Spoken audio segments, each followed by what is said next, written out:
You're watching Haters TV and we are at the Gadget Show live here at the Birmingham NEC. We've managed to sneak in before the public get let in, so we've got about 15 minutes before the place gets swamped because there's a massive queue outside. But the first place we've come to is the Festo stand. Now these guys have got this little racing chair here, which is powered by these things here, but that's not the product, okay? The product is actually these, not the chair. Forget that, that's just demonstrating it all.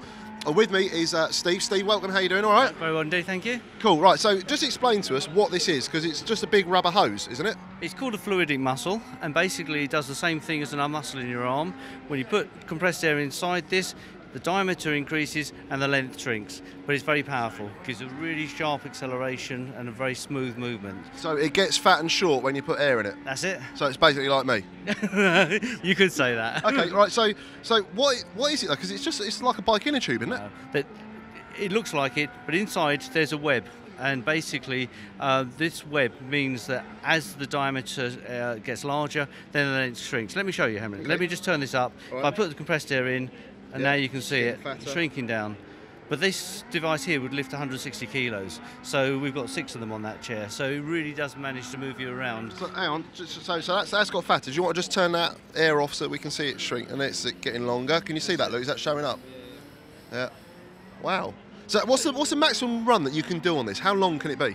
Oh, they can go up to 2 metres or so, but you only shorten by about 25%. So you lose about a quarter of the length when you pressurise it. And what would be a sort of like an application for this? Obviously something that you want to pull, but then if you want to put it back, you're going to have one in the opposite direction. Exactly the same as human muscles. They've got to be an opposing muscle. So bicep has a tricep. Yeah. Okay, all right, okay. And so who's using these now? A lot of industrial companies. I mean, we're showing here a fun application, something that's visual for the public, but most of our products go into factories, go into pick and place type machinery, this type of thing. Okay, and you've got another product as well, haven't you, called, was it Technology? Finray.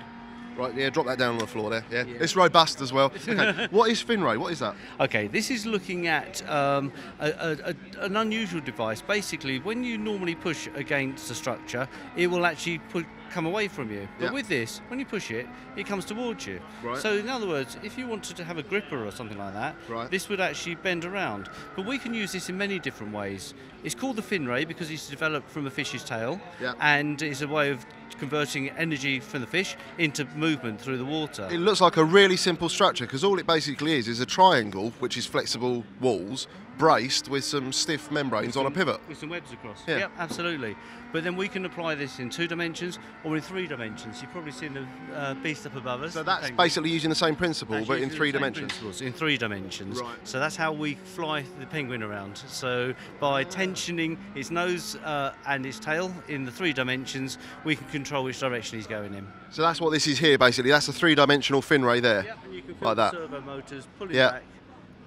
And that's how in the aqua penguin we can steer that. Ah, fantastic. Okay, and so we were talking off camera earlier, and they said that this might be used for robot fingers or something like that. We've got applications already out in the field. So this can be a soft gripper which can pick up things like fruit and vegetables, things that would mark if you used a metal gripper on it.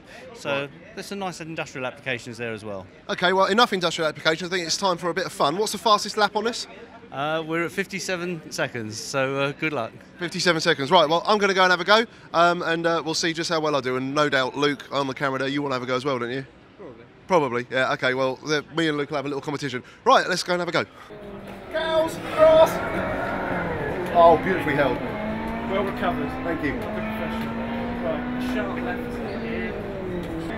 Not bad, a 110 for first lap. Sharp left coming up.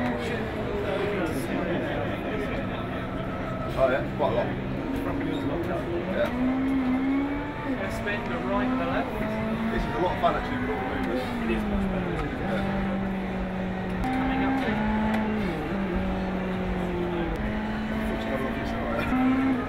to. Luke, can we pretend this is your mini? A 102.46, getting better.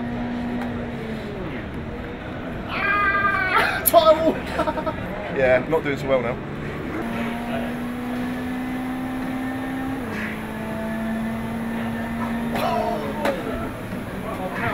I'm going sideways there. You might have lost insurance. That's a lot of fun.